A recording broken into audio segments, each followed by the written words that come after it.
The kitchen smells like rosemary and roasted chicken, a faint reminder of my mom's Friday dinners when I was a kid.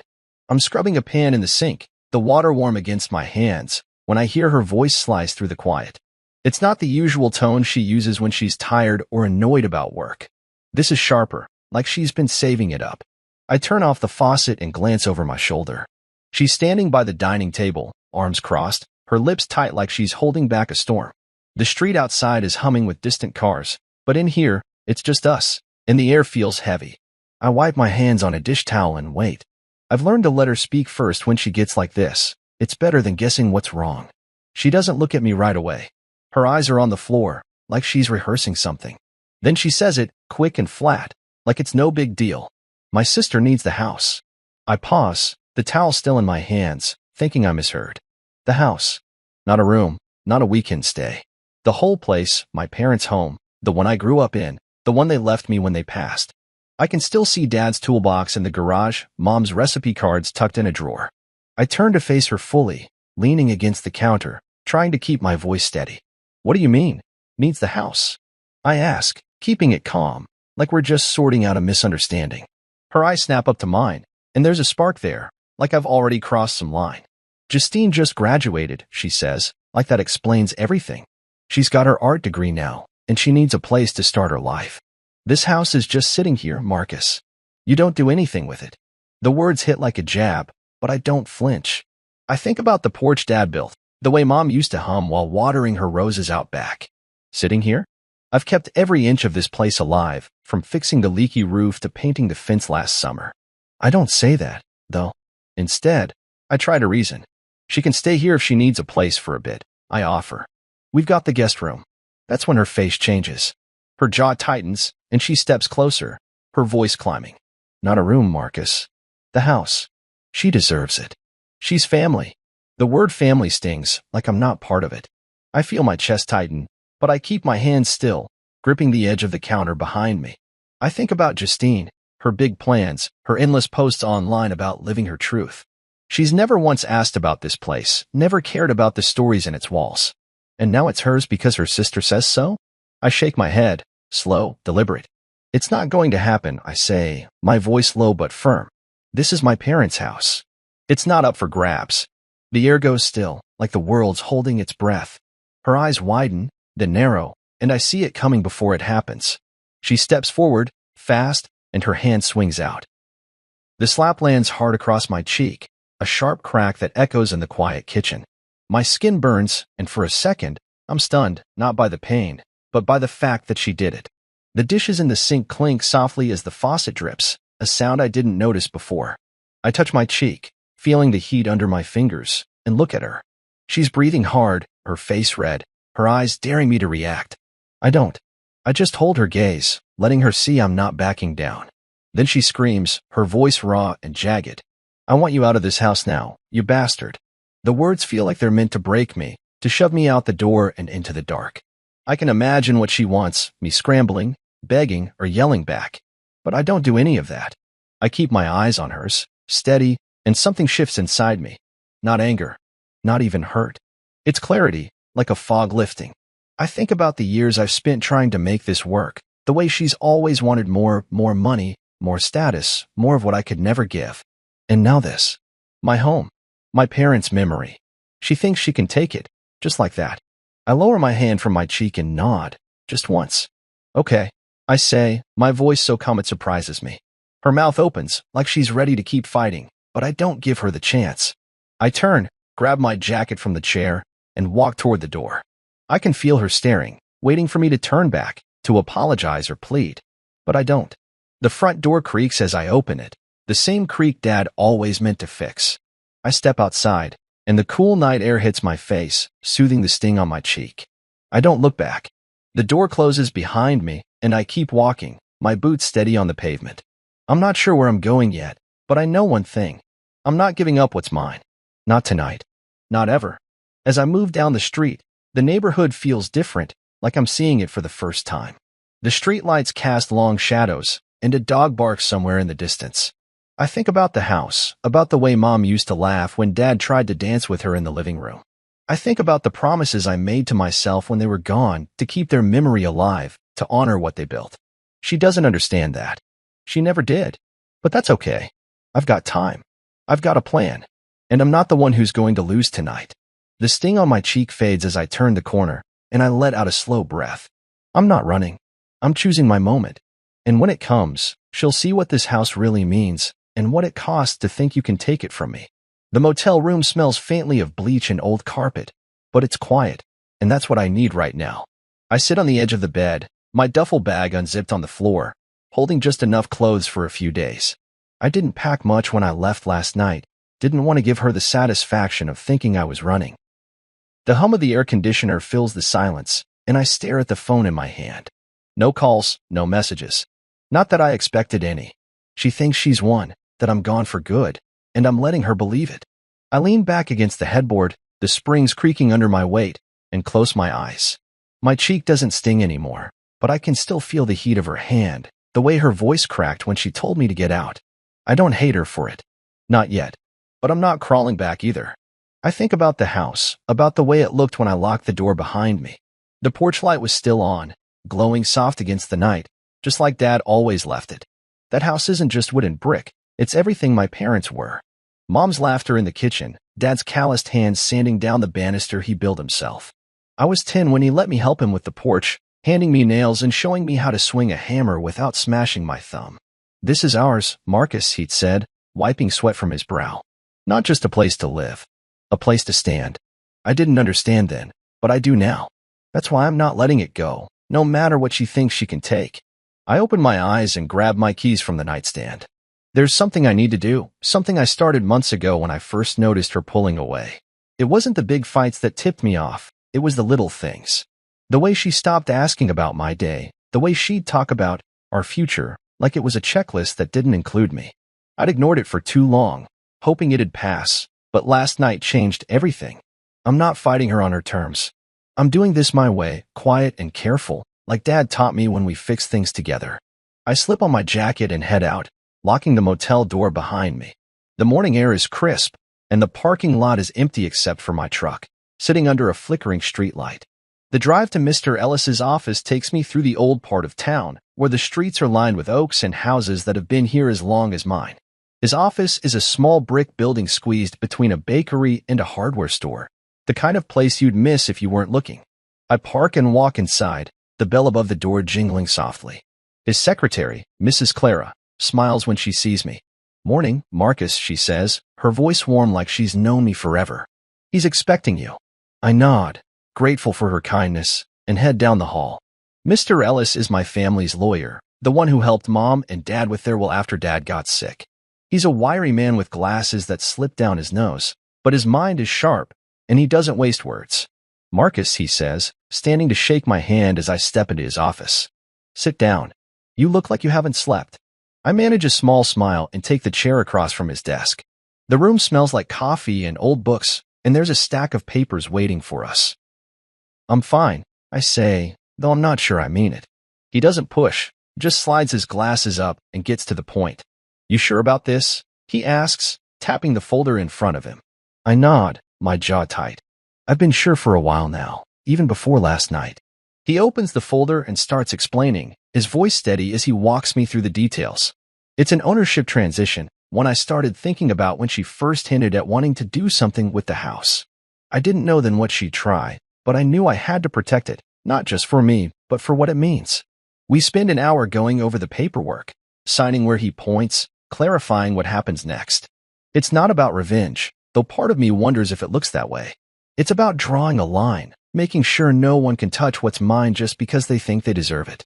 When we're done, Mr. Ellis leans back in his chair and looks at me over his glasses. "You're doing the right thing," he says, and I believe him. He's seen enough families fall apart to know what happens when you don't stand your ground. I thank him and leave, the folder tucked under my arm, feeling lighter than I did walking in. Back in my truck, I sit for a minute, staring at the street. I think about Mom, how she'd sit in her garden with a cup of tea, watching the bees dance around her roses. She'd always said the house was a gift, not just to me but to whoever came after. "Keep it safe, Marcus," she told me when she got sick, her hand frail but her eyes fierce. I promised I would, and I meant it. I start the engine and pull onto the road, heading back to the motel. I don't need to call anyone or tell the world what I'm doing. Let her think she's got it all figured out. Let her call her sister and make plans for a house she doesn't own. I'm not playing her game. I'm ending it. When I get back to the motel, I sit at the small desk by the window and open the folder again. The papers are clean, final, like a door locking shut. I think about the years I spent trying to make her happy, fixing things around the house, listening to her dreams even when they didn't include me. I thought love was enough to bridge that gap, but I was wrong. Love doesn't mean letting someone take what's yours. It means knowing when to walk away and when to fight. I close the folder and lean back, the chair creaking under me. Outside, the sun is climbing higher, casting shadows through the blinds. I don't know what she's doing right now, and for the first time, I don't care. I've got my own moves to make, and they're not about her anymore. I stand and grab a glass of water from the sink, letting the coolness steady me. The next step is simple: wait. Let her think she's in control while the truth works its way to her. I'm not the yelling type, never have been. Dad used to say a man's strength isn't in his noise, it's in his choices. I'm choosing now, and it feels right. The house will stay safe, just like I promised. And me? I'm just getting started. The new place isn't much, a one-bedroom apartment above a laundromat, with creaky floors and a window that sticks when it rains, but it's mine. I sit at the folding table I picked up from a thrift store, sipping coffee from a chipped mug, listening to the hum of dryers downstairs. It's been a week since I walked out, and the quiet here feels good, like I can finally hear my own thoughts. My phone's been off most of the time, but I turned it on last night just to check. No surprises there. She's been posting online, all smiles and champagne glasses, talking about new beginnings with her sister. I don't read the captions. I don't need to. She thinks she's got the house, that I'm licking my wounds somewhere, too broken to fight back. I set the mug down and lean back in the chair, letting the morning light spill across the table. I'm not broken. I'm just getting started. I think about the house as I lace up my boots. Not hers, not her sister's, mine. I can still see Mom's handwriting on the labels of her spice jars, Dad's old radio on the workbench in the garage. I didn't just inherit a building.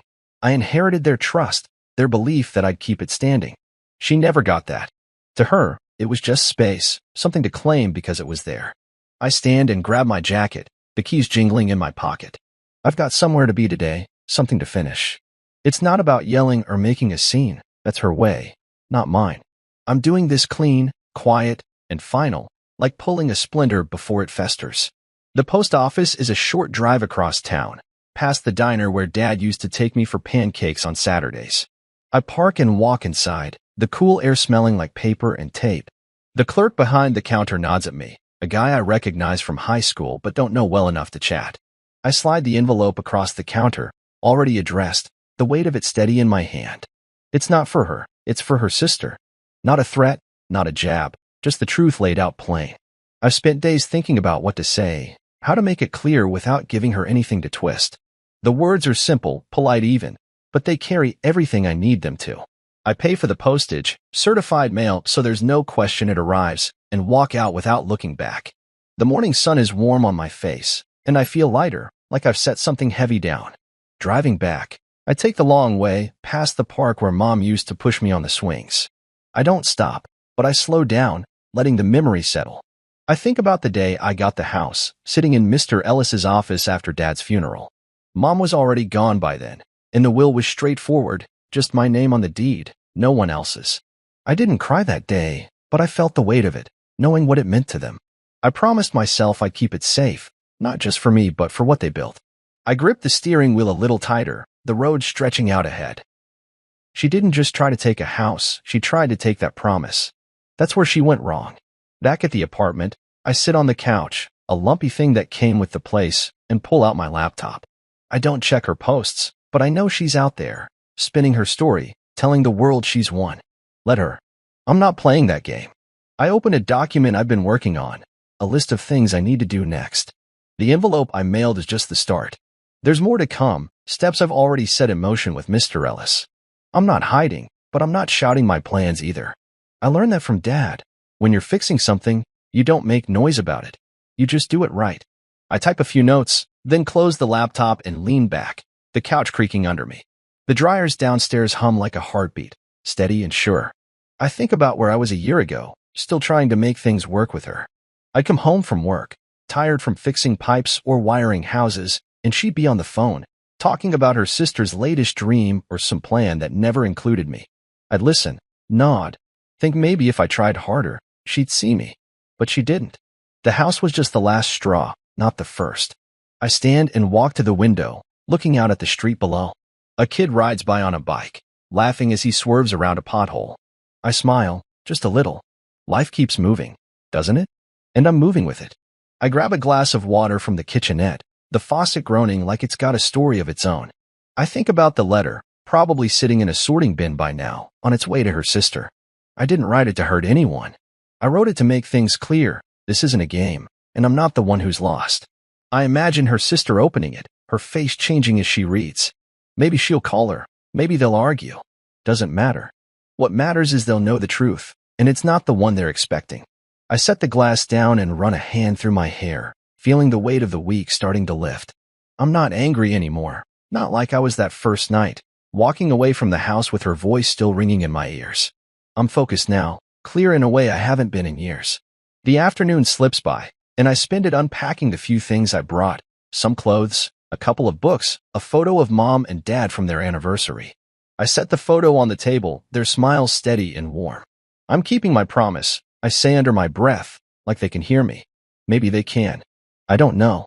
What I do know is I'm not letting anyone take what they gave me, not without a fight they'll never see coming. I glance at my phone again, still silent, and turn it off. I don't need to hear from her, don't need her apologies or her rage. I've got my own path now, and it's leading somewhere she can't follow. As the sun dips lower, painting the room orange, I sit back at the table and open a notebook. I jot down a few thoughts. Not plans, just pieces of what's next. A job I heard about at the community center, a library project I might check out. Small things, but they feel big, like steps towards something real. I close the notebook and look out the window again. The street's quiet now, the kid with the bike long gone. I'm okay with the quiet. It's where I'm finding myself again, piece by piece. And when the time comes, when that letter lands and the truth comes out, I'll be ready for whatever comes next. For now, I'm just here, steady, waiting for my moment. I'm sitting on a bench at the edge of the park, a thermos of coffee in my hand, watching the leaves skitter across the grass. It's a cool morning, the kind where the air feels clean, like it's washing something away. I haven't been back to the house since I left, and I don't plan to go today either, but I know what's happening there right now. I can picture it clear as day, her sister pulling up in that flashy white SUV she borrowed from her parents, music loud enough to rattle the windows, probably grinning like she's won something big. I take a sip of coffee, the warmth spreading through my chest, and lean back. She's got no idea what's waiting for her. None of them do. I'm not there to see it, and I don't need to be. I've done my part, and now it's time to let the truth do the talking. I think about the letter I mailed a few days ago, the one that's probably in her hands by now. I wrote it careful, not to be cruel, but to be clear. I close my eyes for a second, imagining her standing at the front gate, her parents trailing behind with bags or boxes, ready to claim a house that was never theirs. Mr. Jennings will be there. I called him yesterday to make sure. He's been looking after the place since Dad passed, trimming the hedges, checking the pipes in winter. He's not family, not by blood, but he's the kind of man who'd do anything for my parents' memory. I told him what to do, what to say. He didn't ask questions, just nodded and said, "I've got it, Marcus." I trust him. He'll hand her the envelope, polite as always, and let the words inside do the rest. I open my eyes and watch a jogger pass by, her ponytail bouncing with each step. The park's quiet for a Saturday, just a few kids kicking a ball in the distance. I think about what I wrote in that letter. I didn't yell or curse, didn't need to. It was short, formal, with a copy of the deed transfer clipped to it. I told her sister the house wasn't hers, wasn't her sister's to give away. I mentioned the new owners, a young couple who'd be moving in soon. I even wished her well with her art degree, because I don't hate her. She's just caught up in her sister's mess, thinking she's entitled to something she never earned. The deed was the real point, proof that I sold the place 2 days ago, quiet and legal, to people who'll love it the way my parents did. I stand and stretch, my boots scuffing the gravel path. I'm not gloating, not really. Part of me feels heavy, like I've lost something even though I know I did the right thing. Selling the house wasn't easy. I walked through it one last time before signing the papers, touching the banister Dad carved, standing in Mom's garden where her roses are still blooming. I could have kept it, fought to stay, But that would have meant fighting her forever, her demands, her tantrums, her sister's greedy eyes. I didn't want that poison in a place meant for peace. So I let it go, not to her, but to someone new, someone who'll build their own memories there. I take another sip of coffee and start walking, the thermos warm against my palm. I think about Mr. Jennings again, picturing him at the gate. He's not a big man, but he's got a way of standing that makes you listen, straight-backed, eyes steady, like he's seen enough to know what matters. I can see him holding out the envelope, his voice calm as he says, "This is for you, miss." She'll probably laugh at first, thinking it's a mistake, maybe toss her hair and make a joke about fixing this later. But then she'll open it, and her face will change. I don't know if she'll read it out loud or just stand there, her parents peering over her shoulder, their voices rising as they realize what's happened. I don't need to know the details. What matters is they'll see the truth, that I wasn't playing their game, that I was steps ahead the whole time. I cross the street and head toward my truck, parked under a sycamore tree. The leaves are starting to turn, flecks of red and gold against the green. I think about Mom, how she'd sit on the porch in autumn, sketching the trees in her notebook. She'd love this day, crisp and bright, perfect for a walk. I climb into the truck and set the thermos in the cup holder, my hands resting on the wheel. I'm not sad, not exactly, but there's an ache in me, like I'm saying goodbye to more than just the house. I shake it off and start the engine, the rumble steady under me. I've got places to be, things to do. I'm not stuck in her drama anymore. I drive toward the hardware store to pick up some paint for the apartment. It's not much, but I want to make the place feel like mine, even if it's just for now.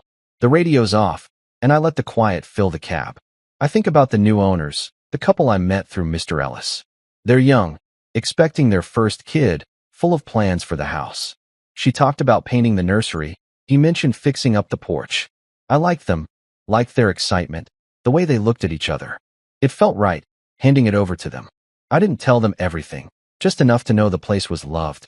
They'll find their own way, make it theirs, like Mom and Dad did.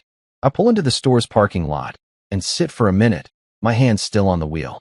I wonder what her sister's doing now, if she's called her yet, if they're arguing or just standing there, stunned. I don't care as much as I thought I would. It's done, and I'm free, not just from her, but from the weight of trying to hold on to something that wasn't working. I grab my wallet and step out, the air cool against my face. Inside, I pick out a can of pale blue paint, something calm, like the sky on a good day. The clerk rings me up, and I head back to the truck, the can heavy in my hand. Driving home, I feel the shift inside me, like a knot finally loosening. I'm not the guy who walked out of the house a week ago, stinging from her slap, unsure of what came next. I'm not the guy who spent years trying to make her happy, hoping she'd see me. I'm just me now, starting over, choosing my own way. The apartment's waiting, small and plain but mine. I'll paint the walls, unpack the last of my things, maybe cook something tonight. Simple stuff, but it feels good. I park and carry the paint upstairs, the stairs creaking under my boots. I set the can on the table and look out the window, the town stretching out quiet and steady. I'm okay here. I'm okay with what's done. And whatever comes next, I'm ready for it. I'm in the apartment, sitting on the couch with a glass of water, watching the sunlight creep across the floor. It's late afternoon, and the laundromat downstairs is quiet for once.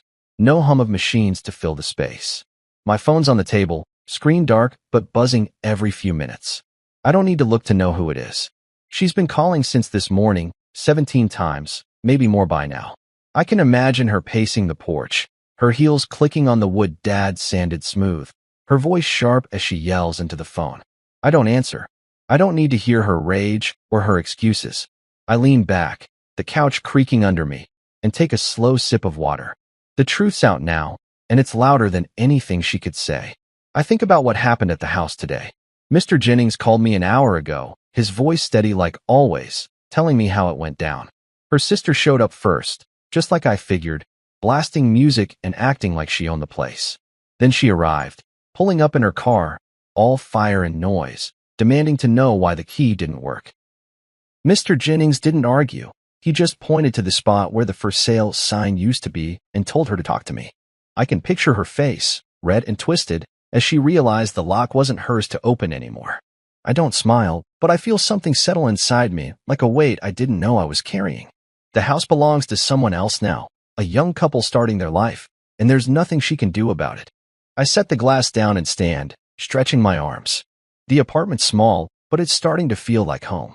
The paint I bought yesterday is still on the table, thick unopened, but I'll get to it soon. I walk to the window and look out at the street, where a delivery truck rumbles by. I think about the new owners, probably walking through the house right now, measuring walls or unpacking boxes. I hope they love it, the way the light hits the kitchen in the morning, the creak of the back door Mom always laughed about. I didn't sell it to hurt anyone. I sold it to set things right, to keep it out of hands that didn't deserve it. My parents worked too hard, loved it too much, for it to be a prize in our game. My phone buzzes again, and I glance at it. Another voicemail. I don't play it, but I can guess what it says, screaming, maybe some tears, calling me names I've heard before. I'm not heartless. I know she's hurting, maybe even scared. But I also know she brought this on herself. I think back to the nights she'd talk about upgrading our life, how she'd roll her eyes when I mentioned fixing the porch or tending Mom's garden. To her, the house was just a thing, something to trade for status or her sister's dreams. She never saw what it meant to me, never cared about the promises I made when Mom got sick, when Dad's hands couldn't hold a hammer anymore. I turn away from the phone and grab my jacket. I'm not sitting here all day, letting her voice creep into my head. I head downstairs and out to my truck, the air cool against my face. I drive toward the diner on the edge of town, not because I'm hungry, but because I need to be somewhere else, somewhere alive. The diner's the same as always at Red Booth's, coffee that's too strong, and a jukebox that's been broken since I was a kid. I slide into a booth by the window, and the waitress, a woman with gray streaks in her hair, brings me a menu without asking. Haven't seen you in a while, she says, her voice kind but not prying. I nod, managing a small smile. Been busy, I say, and she leaves it at that. I order a burger and sit back, watching the cars pass outside. The world feels bigger today, like I'm not tethered to her drama anymore.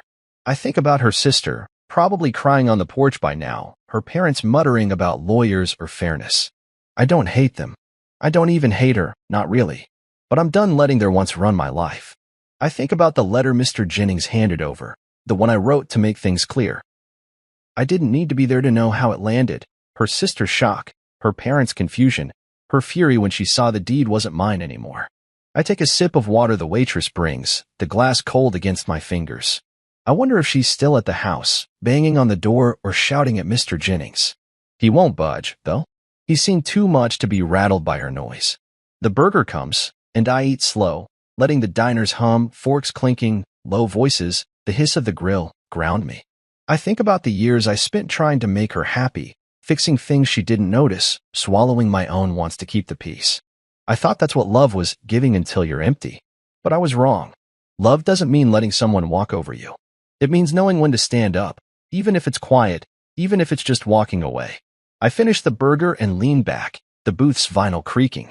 The waitress refills my water without a word, and I'm grateful for the silence. I think about the new couple again, the ones with a baby on the way. I saw the way they looked at the house, like it was a beginning, not a trophy.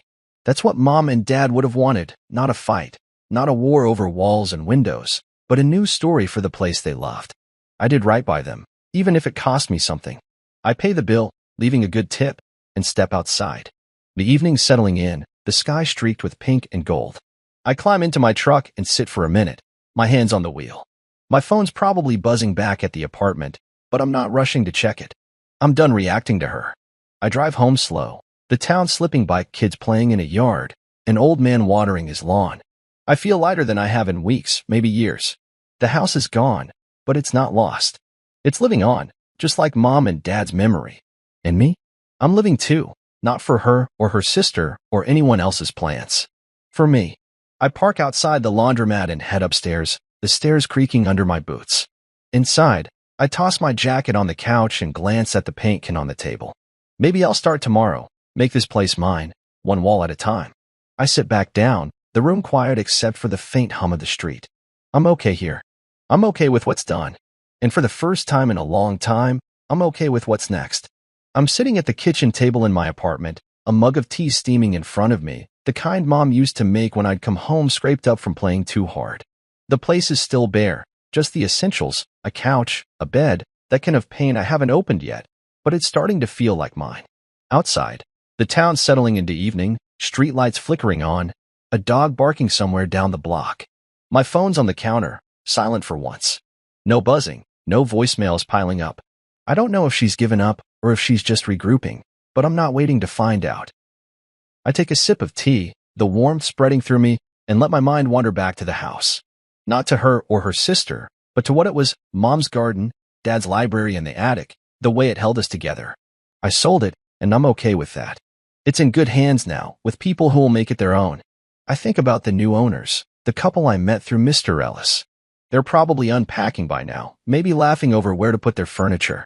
I sent them a message yesterday, nothing big, just a note about the house. I mentioned the window seat in the living room, how there's a hidden drawer under it where Mom kept her old diary. I told them it's got her garden tips, little sketches of flowers she loved. I don't know if they'll find it or care, but it felt right to share, like passing on a piece of her without holding on too tight. I leaned back in the chair, the wood creaking softly, and picture the house the way it looked last time I was there. Bright, alive, ready for someone new. That's what Mom would have wanted, not a battle over who gets the keys.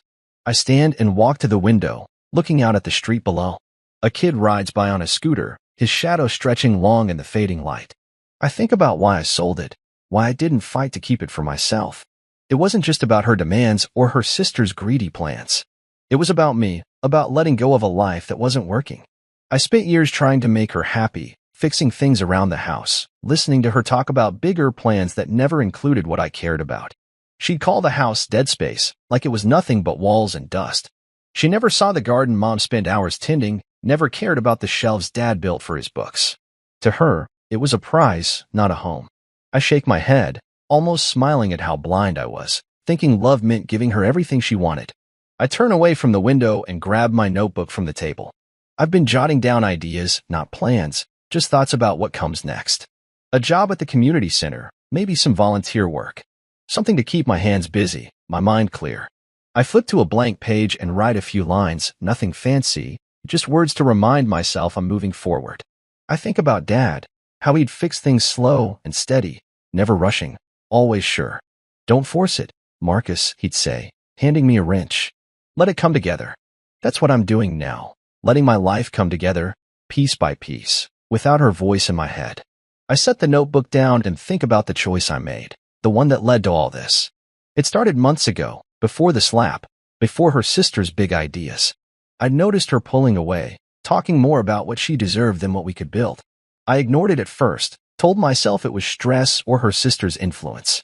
But then she started eyeing the house, dropping hints about better uses for it. That's when I went to Mr. Ellis, not to fight her, but to protect what was mine. I didn't know then how far she'd go, but I knew I couldn't trust her with Mom and Dad's legacy. Selling it was my way of keeping that promise, even if it meant letting go. I take another sip of tea, the mug warm against my palms, and feel the weight of that choice settle. It's done, and I'm at peace with it. I think about her now, probably fuming somewhere, maybe at her parents' place or a friend's couch. I don't know, and I don't care as much as I thought I would. I can imagine her scrolling through her phone, seeing the posts she made about her new home, all those champagne glasses and paint samples. They're lies now, and she knows it. Her sister's probably deleting her own posts, the ones bragging about moving in. I don't need to see it to know it's unraveling for them. I'm not gloating. I'm just done. Done with her demands, her drama, the way she thought she could rewrite my life to fit her plans. I set the mug down and stretch, my shoulders loosening like I've been carrying something heavy for too long. I walk to the kitchenette and rinse the mug, the water cool against my hands. I think about the house again, not with sadness, but with something softer, like gratitude. It gave me what I needed: roots, memories, a place to learn who I am. Selling it didn't take that away. It set me free to start over. I dry my hands and glance at the paint can on the table. Maybe tomorrow I'll crack it open, put some color on these walls. Blue, like the sky Mom loved to watch from her garden. I smile at the thought, small but real, and sit back down. The apartment's quiet, just the faint hum of the street outside, and I'm okay with that. Quiet's where I'm finding myself these days. I think about what's next, not in a rush but curious, like opening a book to a new chapter. I've got time to figure it out, work, maybe some new faces, a life that's mine. I don't need to prove anything to her or anyone else. I did what I had to, and I did it right. I lean back and close my eyes, letting the evening wrap around me. The house is gone, but it's not forgotten. It's out there, blooming again, just like Mom's roses. And me? I'm here, building something new, one day at a time. I open my eyes and look around the apartment, plain but full of possibility. It's enough for now. It's more than enough. I stand and grab my jacket, thinking I'll take a walk before it gets too dark. The town's waiting out there, alive and moving, and I'm part of it. I step outside, the air cool against my face, and start down the street. The stars are just starting to show, faint but steady, like they've been there all along. I keep walking, my boots steady on the pavement, not running from anything, just heading toward what's mine. I'm sitting on a stool at the diner, the one with the cracked red booths and coffee that tastes like it's been brewing since morning. It's early, the kind of early where the sky's still gray and the town feels half asleep. My plate's empty except for a few crumbs from a biscuit, and I'm nursing a glass of water, watching the waitress wipe down the counter. The place is quiet, just me and an old guy in a flannel shirt reading a newspaper at the other end of the counter. I like it here, no rush, no noise, just the hum of the fridge and the occasional clink of dishes. I don't come to think about her or what happened, but sometimes it creeps in anyway. Not her face or her voice. Those are fading, but the way the town's talking about it now, like it's a story that belongs to everyone. I take a sip of water, the glass cool against my fingers, and lean back. Word's been spreading, not because I said anything but because people saw it unfold. Miss Edna, who lives across from the house, was out watering her begonias when her sister showed up with her parents, all loud and sure of themselves. She told Tony, the mechanic down the street, how they stood there arguing after Mr. Jennings handed over the letter. Tony told me yesterday when I stopped by to get my truck's oil checked. Never heard so much yelling over nothing, he said, shaking his head. That boy, you, didn't raise his voice once, did you? I just shrugged and paid for the oil change. I don't need to add to the chatter. The truth's doing fine on its own. I think about her sister, how she's gone quiet online. Tony mentioned she'd been posting nonstop about her new home. Before it all fell apart, pictures of paint cans, captions about starting fresh. Now those are gone, deleted like they never happened. I don't check myself, but I hear things. People ask questions when they see me, at the grocery store, the gas station, little glances, half smiles, like they're waiting for me to spill the whole story. I don't. I just nod, say I'm doing all right, and move on. I'm not here to fan the flames. I did what I needed to, and I'm not looking back. I glance out the diner's window, where the first streaks of sunlight are hitting the sidewalk. I think about her, not with anger, but with a kind of distance, like she's someone I used to know. She's probably scrambling now, trying to save face with her family, her friends, whoever will listen. I can imagine her telling her side, how I betrayed her, how I stole her sister's chance. But the neighbors know better. Miss Edna saw her screaming on the porch, calling me names when she thought no one was listening. Tony heard her laugh about the house months ago, saying it was wasted on me. They don't say it to my face, but I catch their looks, the kind that say they're on my side. It's not about sides, though. It's about what's right. I set the glass down and stretch my arms, my shoulders stiff from sleeping on the lumpy couch last night. I've been meaning to paint the apartment, make it mine, but I keep putting it off. Maybe today's the day. I think about the house, not hers, but the one I gave to that young couple. I drove by yesterday, not to stop, just to see it from the road. The roses in Mom's garden were blooming, bright against the fence, and there was a new mailbox out front, painted green. It looked alive, like it's already theirs. That's what I wanted, not a fight, not a war, but a new beginning for a place that deserved it. I smile, just a little, and the waitress glances over, raising an eyebrow. You look like you're planning something, she says, her voice teasing but kind. I shake my head. Just thinking, I say, and she leaves it at that. I think about her sister again, how she's probably blaming her now. I can almost hear them arguing, voices sharp, tearing into each other over whose fault it is. I don't know for sure, but I'd bet on it.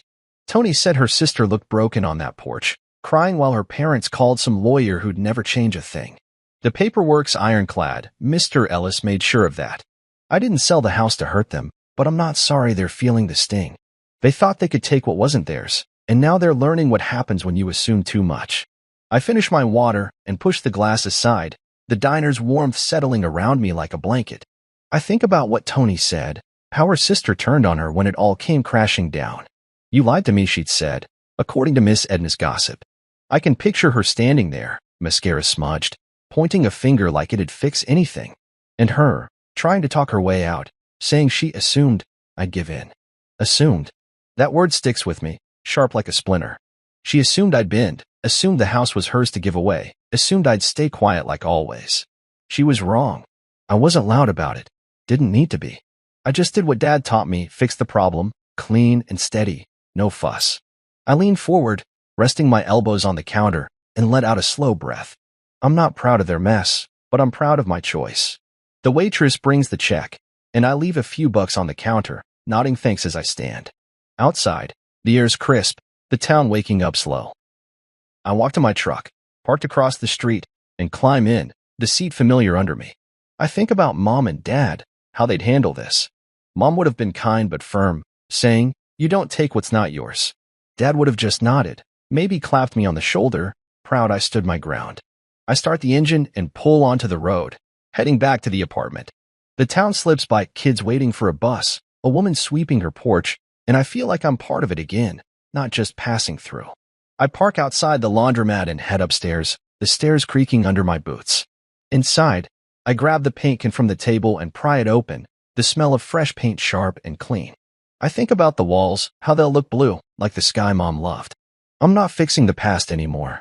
I'm building something new. I dip a brush and start on the first wall, the color spreading smooth and even. The room feels bigger already, like it's breathing with me. I don't know what's next, not exactly, but I'm not worried. I've got time, and I've got me. That's enough for now. I keep painting, the brush steady in my hand, and let the town's whispers fade. Their story's unraveling, but mine's just beginning. I'm sitting on a folding chair outside the community center, a bottle of water in my hand, watching the sun dip low over the town. The air's warm, carrying the smell of cut grass and asphalt cooling off after a long day. I've been here since noon, helping set up tables for a library restoration project, sorting books, hauling boxes, nailing down loose shelves. My hands are sore, but it's the good kind of sore, the kind that comes from doing something real. I take a swig of water, the plastic crinkling, and lean back, letting the evening settle around me. The center's quiet now, most of the volunteers gone home, but I'm not in a rush. I like it here, away from the apartment's bare walls, away from the weight of what used to be. I'm finding my footing, step by step, and it feels good to stand on my own. I think about the house sometimes, not with pain, but like a memory you visit, then leave behind. I don't drive by anymore, don't need to. I know it's in good hands, with that couple and their soon-to-be kid. I imagine them painting the nursery, maybe finding Mom's diary under the window seat like I told them. I'm okay letting it go, knowing it's alive with new stories. I sold it to free myself, not just from her, but from the life I was stuck in, always trying to be enough for someone who didn't see me. I set the bottle down and wipe my hands on my jeans, the denim rough against my palms. I'm not that guy anymore, and I'm starting to like who I'm becoming. I've been talking to Dr. Patel lately, a friend of Mom's who's been a therapist for years. I wasn't sure about it at first, sitting in an office, spilling my thoughts to someone felt like admitting I was broken. But she's different, not pushy, just steady, like she's got all the time in the world to listen. I went to her place last week, a small house with a porch full of plants, and we sat with cups of tea while I talked. Not just about her or the house, but about me, how I got so used to fading into the background, letting my wants slip away to keep the peace. You didn't lose yourself, Marcus, she said, her voice calm but sure. You just set yourself aside for a while. You're finding him now. I think about that a lot, especially on days like today, when I'm tired but not empty. I stand and stretch, my back popping from hours of lifting. The community center's a block from the library, where they're fixing up a wing that got hit by a storm last year. I started volunteering a couple weeks ago, not planning to stay long, just looking for something to fill the days. But I keep coming back. There's a rhythm to it, sorting old books, stacking them by subject, seeing kids wander in to grab a comic or a mystery novel. It reminds me of Dad's library in the attic, how he'd spend hours up there, reading about history or fixing things. I don't talk much while I'm here, but I listen to the other volunteers, to the hum of the place, to myself. I'm learning what I want again, and it's simpler than I thought. I grab my toolbox from the grass and head inside to check the shelves one last time. That's when I run into Delilah, the archivist who's been running the book sorting. She's leaning against a table, her hair tied back, flipping through a battered copy of some old novel. "You're still here?" she says, glancing up with a half smile, her voice dry but not mean. I shrug, setting the toolbox down. "Had to make sure the shelves won't fall on anyone," I say, and she laughs, short and sharp, like she's not used to it. We've talked a bit over the weeks, nothing deep, just small stuff about books or the town. She's got a quiet way about her, like she's seen enough to know what's worth saying and what's not. I like that. It's easy, no pressure, just two people working side by side. We end up sorting a box of books together, the room dim except for a flickering overhead light.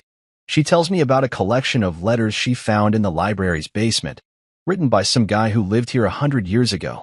He wrote about fixing fences and missing his wife, she says, her fingers brushing the pages. Sounds boring, but it's real, you know? I nod, thinking about Dad's notes in the margins of his books, little reminders to himself about life. I don't say it out loud, but I get it. Those small things, they're what stay with you. We work until the box is empty, and she heads out, tossing a "see you tomorrow" over her shoulder. I watch her go, not staring, just noticing, and I feel something shift, like a door cracking open. I lock up the center and walk to my truck, the night air cool against my face. I think about Dr. Patel again, what she said about carrying lessons forward, not the pain. I'm starting to see it. How I let myself shrink to fit her world, how I thought that's what love meant. It wasn't. Love's not about losing yourself. It's about building something together, both of you giving, both of you seen. I climb into the truck and start the engine, the rumble familiar under me. I'm not rushing to find that now, not with Delilah or anyone else. I'm just open to it, and that's enough for today. I drive home slow, the town slipping by, porches lit up, kids chasing fireflies in a yard. I think about the apartment, how I finally painted one wall blue last weekend, how it's starting to feel like mine. I'll keep volunteering, keep talking to Dr. Patel, keep figuring out what I want. The past is there, her, the house, the years I spent trying, but it's not holding me anymore. I park outside the laundromat and head upstairs, the stairs creaking under my boots. Inside, I drop my toolbox by the door and grab a glass of water, the kitchenette quiet except for the hum of the fridge. I look at the blue wall, the color steady in the lamplight, and smile. It's small, but it's a start. I'm building something new, not for anyone else, just for me. I finish the water and set the glass down, ready for tomorrow, ready for whatever comes next. I'm standing at the kitchen counter in my apartment, chopping onions for a stew, the knife steady in my hand. The place smells like garlic and herbs, a warm kind of comfort that reminds me of Mom's cooking. Rain's tapping against the window, soft but steady, blurring the streetlights outside. It's been a long day, more shelves fixed at the library, another box of books sorted with Delilah, but I'm not tired, not the way I used to be when I'd come home to her demands. I feel alive, like I'm finally breathing air that's mine. The blue wall I painted catches the light from the bulb overhead, and I smile, small but real. I'm making this place home, one piece at a time, and it's enough for now. I toss the onions into a pot, the sizzle filling the quiet, and let my mind wander. I'm not thinking about her much these days, but when I do, it's like looking at a stranger's life, someone I knew once, but not anymore. The rain picks up, drumming harder against the glass, and I stir the pot, the steam rising warm against my face. I think about the library, how it's becoming a place I belong. Delilah was there today, teasing me about my handwriting when I labeled a box of novels. "You write like a doctor," she said, her eyes sharp with that dry humor she's got. I laughed, something I'm doing more lately, and we kept working, easy and light. I'm not chasing anything with her, not planning some big move. It's just good to talk, to feel seen without trying so hard. I add some carrots to the pot and check the clock. It's late, but I'm not in a rush. I've got nowhere to be tonight, and that feels like freedom. Then there's a knock at the door, sharp, insistent, cutting through the rain's rhythm. I pause, the spoon still in my hand, and listen. Another knock, louder this time. I set the spoon down and wipe my hands on a towel, my stomach tightening just a little. I'm not expecting anyone, and most folks I know would call first. I walk to the door, the floor creaking under my boots, and open it slow. She's standing there, soaked to the bone, her hair plastered to her face, mascara streaking down her cheeks. For a second, I'm back in the kitchen that night, her hand stinging my cheek, her voice telling me to get out. But I'm not there anymore. I'm here, and I'm steady. "You ruined us," she says, her voice breaking, like she's been crying for hours. She's shivering, her jacket dripping onto the doorstep, but I don't move to let her in. I look at her, really look, and see the desperation in her eyes. Not love, not regret, just a need for something to hold on to. I lean against the doorframe, keeping my voice calm. "No," I say, slow and clear. "You did that the night you thought love was a transaction." Her mouth opens, then closes, like she's searching for a comeback but can't find one. I don't feel angry, not like I thought I would if I saw her again. I just feel done. She steps closer, her hands twisting together, water dripping from her sleeves. I didn't mean it to go like this, she says, her voice softer now, pleading. I thought you'd come around, that you'd see it was for family. I almost laugh, but I don't. Family. She never treated me like that, not when it mattered. I think about mom and dad, how they'd sit together at the table, laughing over nothing, building something real. That's family, not taking what's not yours because you think you deserve it. I shake my head, keeping my eyes on hers. You didn't want family, I say. You wanted security, and you thought my parents' house was your ticket. Her face crumples, and she starts crying, loud and raw, like she's hoping it'll change something. I don't move. I've seen her tears before, when she wanted forgiveness, when she wanted her way. They don't work anymore. I think about the years I spent trying to make her happy, fixing things she didn't notice, swallowing my own needs to keep her calm. I thought that's what I was supposed to do, but I was wrong.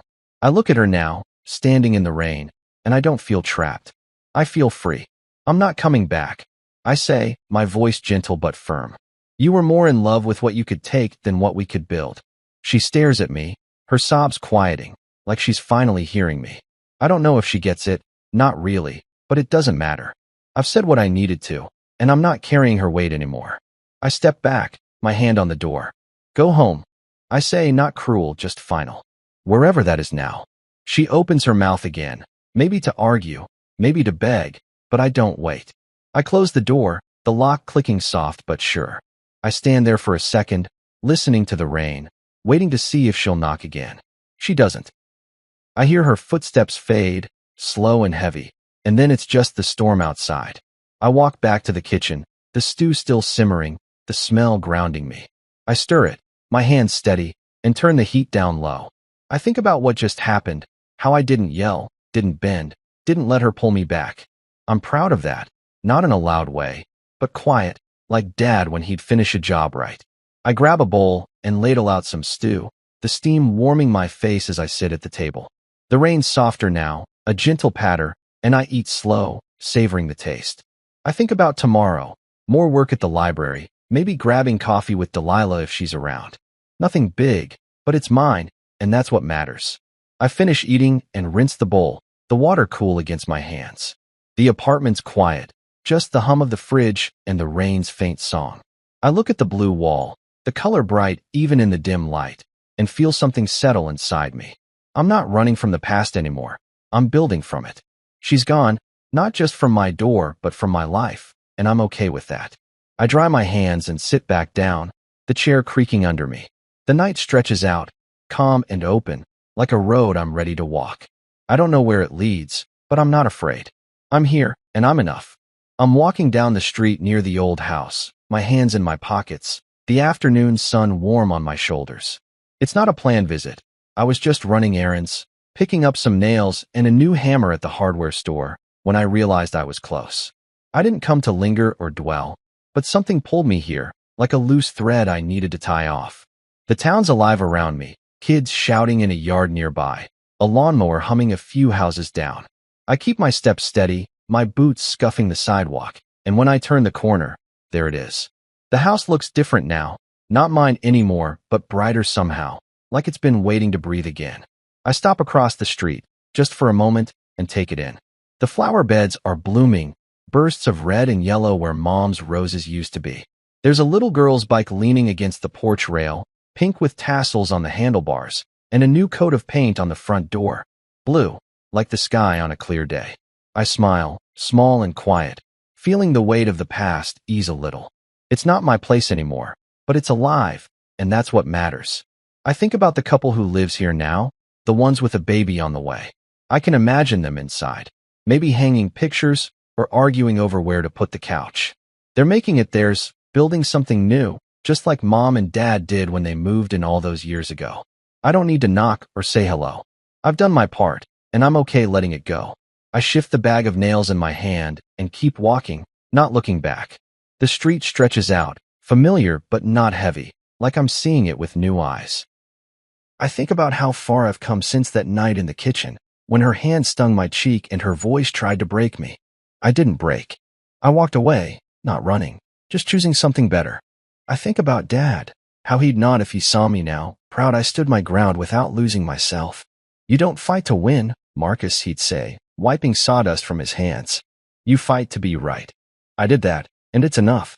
I keep moving, the town humming around me, and feel the air shift, lighter, like a page turning. Back at the apartment, I set the bag on the table, the hammer clinking against the nails. The place is starting to feel like home, blue walls, a few books stacked by the couch, a mug I found at a thrift store that reminds me of Mom's. I grab my phone from the counter, and there's a message waiting, short and simple. It's from Delilah, the archivist from the library project. Made apple pie, it says. Come over. Bring that old jazz record you love. I read it twice, a warmth spreading through me, not big or loud, just steady. I type back, on my way, and grab the record from the shelf, a scratched-up vinyl Dad used to play on Sunday mornings. I slip it under my arm and head out, the door clicking shut behind me. I drive to Delilah's place, a small house on the edge of town with a porch light that flickers when the wind picks up. The rain from last night is gone, leaving the air clean, like it's ready for something new. I park and walk up the steps, my boots soft on the wood. She opens the door before I knock, her hair loose for once, a flower smudge on her cheek. You're late, she says, her voice dry but her eyes warm, and I laugh, holding up the record like a peace offering. She takes it, her fingers brushing mine, and steps aside to let me in. The house smells like cinnamon and baked apples, and I feel something settle, like I'm exactly where I'm supposed to be. We sit at her kitchen table, the pie still warm, slices on mismatched plates. The record spins in the background, soft horns and piano filling the room, and we talk, not about anything heavy, just stories. She tells me about a book she found at the library, some old travel journal from a guy who walked across the country. I tell her about Dad's toolbox, how I still use his hammer because it feels right in my hand. It's easy, this back and forth, no pressure to be more than we are. I think about her visit last night, the rain and her tears, how I closed the door and felt free. I don't tell Delilah about it, not because I'm hiding, but because it doesn't belong here. That chapter's closed, and I'm writing a new one. I take a bite of pie, the crust flaky and sweet, and catch her watching me, her fork paused. What? I say, and she shrugs, a half-smile tugging at her lips. You're different lately, she says, not explaining, just letting it hang there. I nod, not sure how to answer but feeling the truth of it. I am different, steadier, clearer, like I've finally found my balance. We finish eating, and she puts the record on again, the music looping soft and familiar. We sit there, not rushing, just being, and I realize I haven't felt this kind of peace in years. I think about the house one last time, not with longing but with gratitude. It gave me what I needed, roots, lessons, a place to learn who I am. Selling it didn't take that away. It gave me space to start over. I look at Delilah, her head tilted as she listens to the music, and I'm glad I'm here, not chasing or proving anything, just living. I think about Mom, how she'd love this moment, simple and real, like her garden after a good rain. I think about Dad, how he'd grin and say, told you, kid, build it right, and it'll last. They're with me, not in a house but in me, in the way I'm choosing my life now. I stand to leave, the night calling me back to the apartment. Delilah walks me to the door, the record still playing, and we pause there, the porch light buzzing above us. Thanks for the pie, I say, and she nods, her smile small but real. Bring another record next time, she says, and I promise I will. I step outside, the air cool against my face, and head to my truck, the stars bright overhead. I drive home slow, the town quiet, the road open. I park and climb the stairs, the apartment waiting, small but mine. I set the hammer on the table, next to the nails, and sit on the couch, the blue wall steady in the dark. I'm here, I'm whole, and I'm ready for whatever's next. I close my eyes, the jazz still humming in my head, and step fully into a life that's finally, entirely, my own.